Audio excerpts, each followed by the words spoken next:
Evening, ladies as well as gentlemen. I'm Papa Boris, and we're back for day 3 of my abridged Cook Serve Delicious playthrough. I say abridged because I'm not going to grind through all 20 days that it takes to get your stars here. I'll just kind of pop back in at the high points and talk about some stuff. I think really most of the strategy of this game is in the beginning, in which foods you choose to go for, so I'm not even sure I'm going to do that many more videos of this. But anyway, it's on to day 3. So we got fish, we got lasagna on the menu, and of course our standby perennials, salad and soup.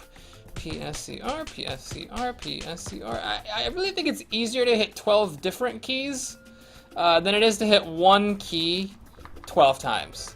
Maybe I'm just crazy, but that's why I don't find lasagna to be all that challenging. So soup is one of those foods that I'm really excited about once the upgrade comes. So I have to do less of this exact recipe. The first level soup's got 2 recipes. The chicken noodle one is fine. Boom. Fish is so satisfying. The chicken soup is fine, but the other soup, it does get kind of annoying. Because it has 3 different things that all need to be chopped. And that's what's so weird about soup, because it's marked as a hard food. Now, every other food in the game either stays the same or gets harder as you level it up. Soup is, I think, I could be wrong, but I think soup is the only food in the game that actually gets easier as you level it up. I mean, sure, there's more recipes to remember, so okay, I guess it's not really easier, but like, it's easier in a way, and no other food is, I think, easier in any way than its original version before you level it up, or after you level it up. Talking, typing, difficult. Trash is so tricky, you gotta wait for those animations. I wonder if that's gonna stay that way in Cook Serve Delicious too. I guess it depends on whether that's like a feature or a bug. You know, whether the guy intended for Trash to have that level of difficulty. It doesn't feel like it is. It feels just like a feels bad sort of game mechanic. But you never know. Maybe that's part of the balance. Okay, so yeah, fish, you just swipe across 3 keys. I have it set to JKL.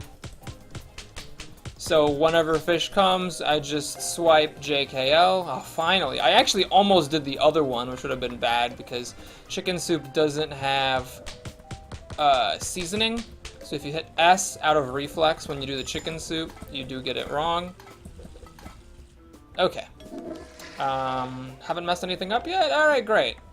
Let's lift some trash. I'm glad this came after the rush hour, because it can be so frustrating when you have like a bunch of orders. JKL, season, cook. And fish, by the way, is always the same. There's one grayed out key that you can see when I open up the fish. Ooh, BOMG! That is lemon.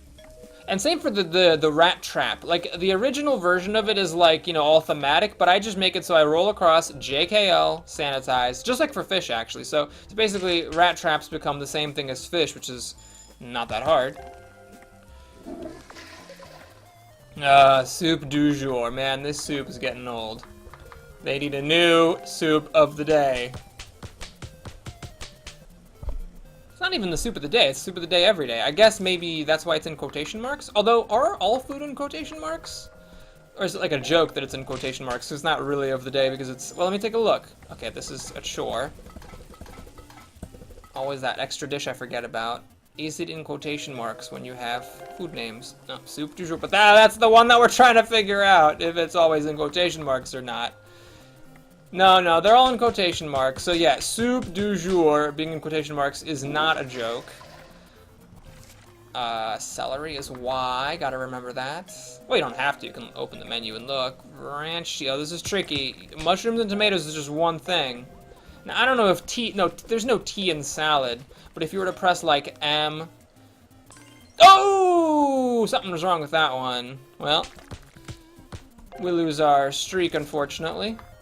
You might have even known what it was that I messed up. I don't even know what that food was. Well, it was cooking.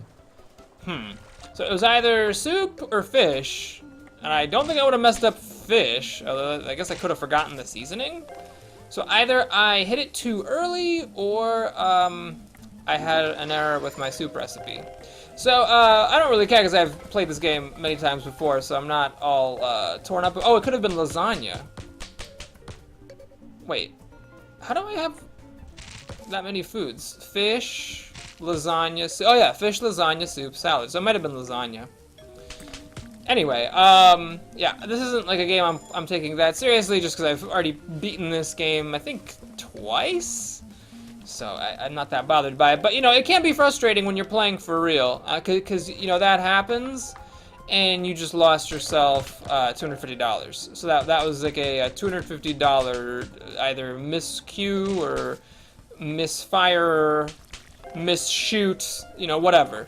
That was rush hour? I didn't even feel like rush hour. Anyway, so yeah, I do kind of think that, you know, it's important to reward the player for doing well.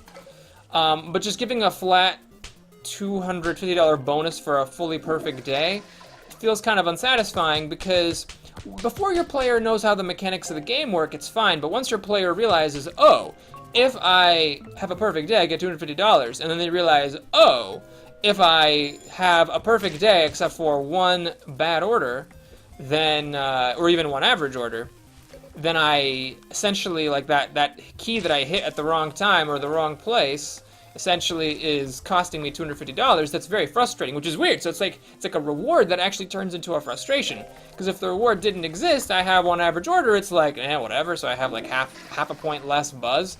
Who cares? You know, I lose my pride that I didn't get the perfect day, but it's not a big deal. But when it's $250 on the line, you suddenly feel bad about it. So I hope that the new system in Cook Serve Delicious 2, it was in the preview, is called the YUM system, which I think actually stands for something. It's an acronym, capital Y, capital U, capital M. So I hope that that system takes care of that problem where, you know, you still feel like really special and great if you have a perfect day, but you don't feel just absolutely like devastated if you know, have 62 perfect orders and one average one, and you lose $250. Anyway, thanks for watching. I hope you enjoyed it. Please like and/or subscribe. I think honestly, we're just gonna pause here. Actually, the game is pretty good at giving you new things. There's always something to get, like almost always, not always, but like almost every day. Some new thing happens, like here we have table snacks. So obviously this is like a must buy. You'd be crazy not to get it. It just makes your customers more patient. So we'll just pick it up here. But I'm not going to like play until I get to a day where nothing new happens, because there's almost always going to be like some new upgrade or some new equipment or something. So what I'll do is I'm just not going to upgrade or buy any equipment off camera. So for those of you who do tune into this Let's Play, this abridged Let's Play, when I come back after a break, I'll just pick up all the stuff that I didn't buy while I was away. All right, thanks for watching. I hope you enjoyed it. Please like and/or subscribe, and I'll see you again soon. Take care, everybody.